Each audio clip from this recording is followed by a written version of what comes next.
A China construiu uma hidrelétrica de 2,3 bilhões de dólares na Zâmbia, e no papel parece exatamente o tipo de projeto que o país precisava. Este é o Kafue Gorge Lower. Ela fica no rio Kafue, cerca de 90 quilômetros a sudeste de Lusaka, dentro de um dos corredores de energia mais importantes da Zâmbia. Ela possui 5 unidades geradoras enormes, cada uma produzindo 150 megawatts de eletricidade. Juntas, elas dão ao projeto uma capacidade instalada total de 750 megawatts. Agora, para colocar isso em perspectiva, 750 megawatts não é suficiente apenas para abastecer algumas cidades. Para um país como a Zâmbia, isso é um ativo energético em escala nacional. Pode abastecer casas, fábricas, hospitais, escolas, mineração e exportar eletricidade quando as condições permitem. A história da eletricidade na Zâmbia começa com um problema. O país precisava de mais energia do que seu sistema podia fornecer com confiabilidade. Isso é importante porque a Zâmbia não é um pequeno consumidor de energia. Este é um dos países mais importantes da África na produção de cobre. O cobre é a espinha dorsal da economia da Zâmbia. Gera receita de exportação, mantém milhares de empregos, atrai investimento estrangeiro e sustenta grande parte do setor industrial. Mas a mineração de cobre depende de eletricidade constante. Assim, quando há problemas de energia na Zâmbia, o impacto vai além do doméstico e afeta toda a economia.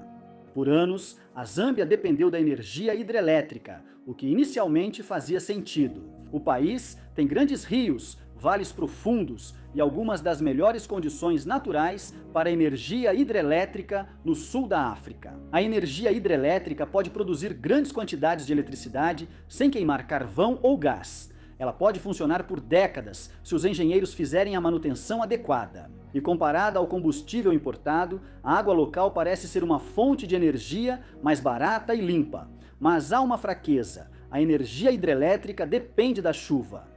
Com chuvas fortes e reservatórios cheios, as barragens produzem muita eletricidade, mas na seca, os níveis de água caem. A Zâmbia já enfrentou isso várias vezes. Em anos de seca, o país teve cortes de energia, racionamento e falta de eletricidade que afetaram casas, empresas e minas. E como a Zâmbia obtém a maior parte de sua eletricidade da energia hidrelétrica, uma temporada ruim de chuvas pode criar uma crise energética nacional. Por isso, Kafue Gorge Lower se tornou essencial. A Zâmbia precisava de mais que um pequeno projeto de energia. Era necessário um grande reforço na rede, algo grande o suficiente para sustentar a região da capital, fortalecer o setor de mineração, ajudar as indústrias a expandir e reduzir a pressão sobre as usinas mais antigas. O país já tinha a antiga usina hidrelétrica de Kafue Gorge Upper Rio, acima. Esse projeto provou que o rio Kafue podia sustentar uma geração de eletricidade de grande porte. A demanda da Zâmbia crescia e o sistema antigo não sustentaria o futuro do país. Por isso, a ideia do Kafue Gorge Lower era simples: usar o mesmo sistema do rio de forma mais eficiente, captar mais da sua energia e adicionar uma nova grande fonte de energia próxima aos principais centros de demanda do país. Mas construir uma barragem desse tamanho não é fácil. Isso exige bilhões de dólares e anos de trabalho de engenharia. É aí que a China se tornou central para o projeto. O empreiteiro principal foi a Sinohydro, empresa chinesa da Power China, uma das maiores construtoras de hidrelétricas e infraestrutura do mundo. A Sinohydro trabalhou em barragens, estradas, ferrovias e projetos de energia em vários países, especialmente na África e na Ásia. Para a Zâmbia, isso era importante porque o Kafue Gorge Lower não era apenas uma obra comum. Isso exigia escavação profunda, controle do rio, grandes estruturas de concreto, obras subterrâneas, instalação de turbinas e sistemas elétricos de alta voltagem. Esse projeto não poderia ser feito por um pequeno empreiteiro local e poucas máquinas. O financiamento também era fortemente ligado à China. O projeto contou com empréstimos de instituições financeiras chinesas, como o Banco Exim da China e o ICBC, além da Companhia de Energia da Zâmbia, a ZESCO, e do governo zambiano. Os custos relatados variam dependendo da fonte, mas o projeto é frequentemente descrito como custando cerca de 2 bilhões a 2,3 bilhões de dólares. Esse valor já diz algo importante. Essa barragem não era apenas um projeto de energia, era um investimento nacional. Para a Zâmbia, a lógica era clara.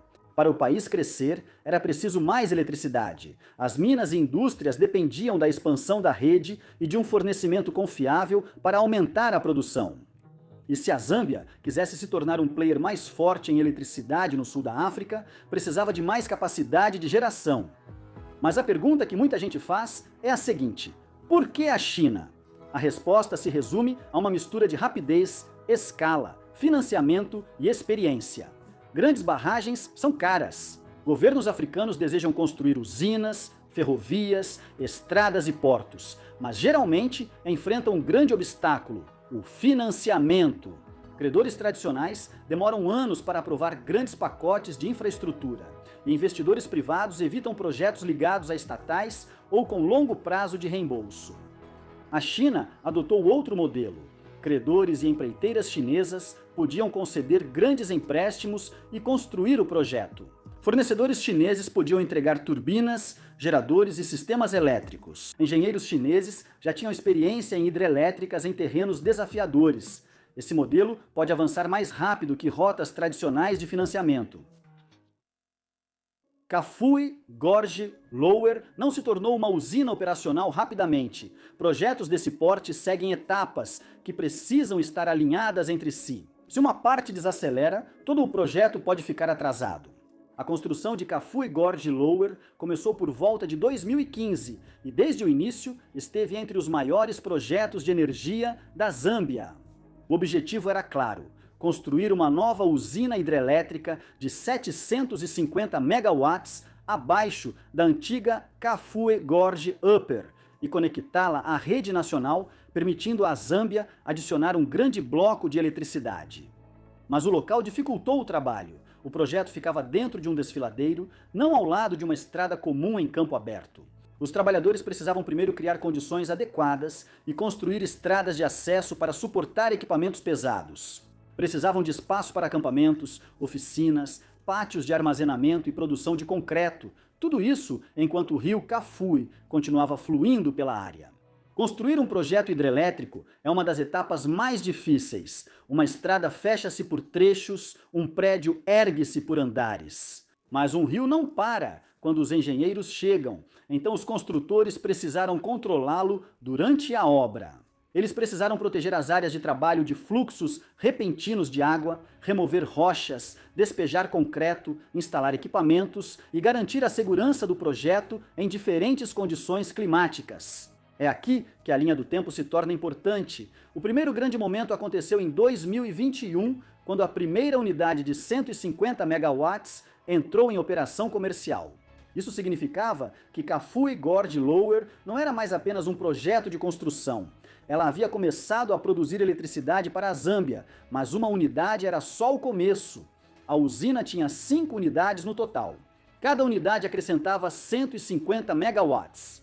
A expansão ocorreu por etapas, conforme novos equipamentos eram testados e ligados à rede. Em 2023, a última unidade geradora entrou em operação, levando a usina à sua capacidade total instalada. Esse foi um momento importante para a Zâmbia.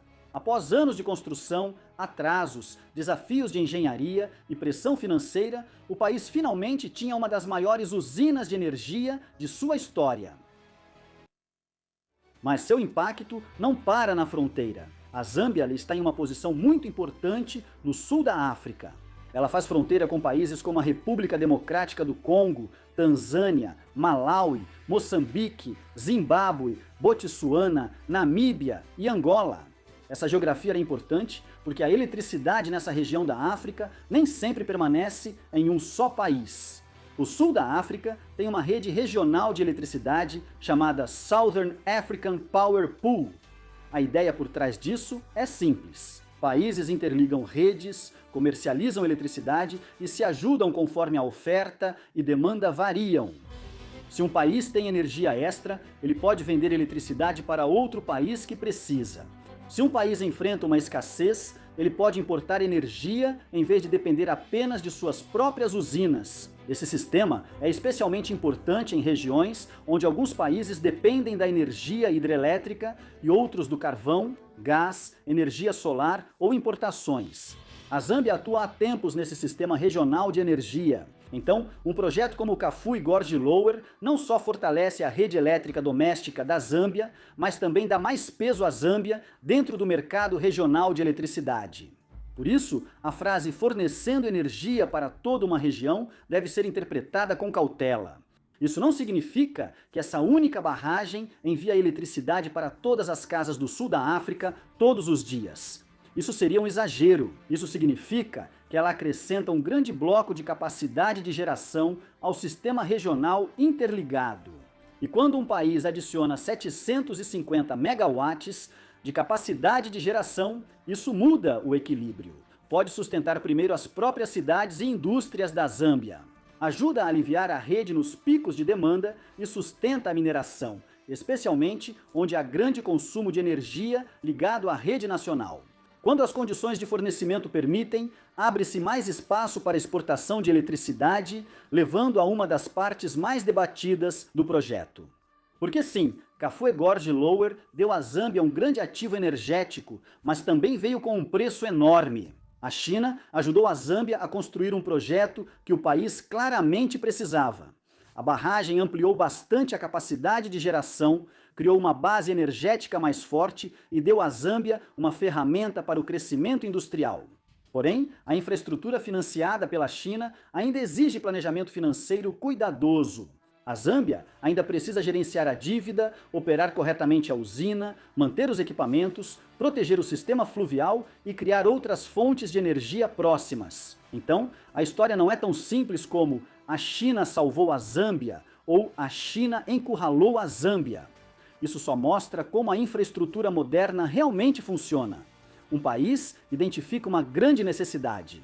Um parceiro estrangeiro traz dinheiro, máquinas e engenharia. Um grande projeto surge do chão. O país ganha capacidade. E aí, o que você acha? A China está ajudando países africanos a construir a infraestrutura que lhes foi negada por décadas? Conte o que pensa nos comentários.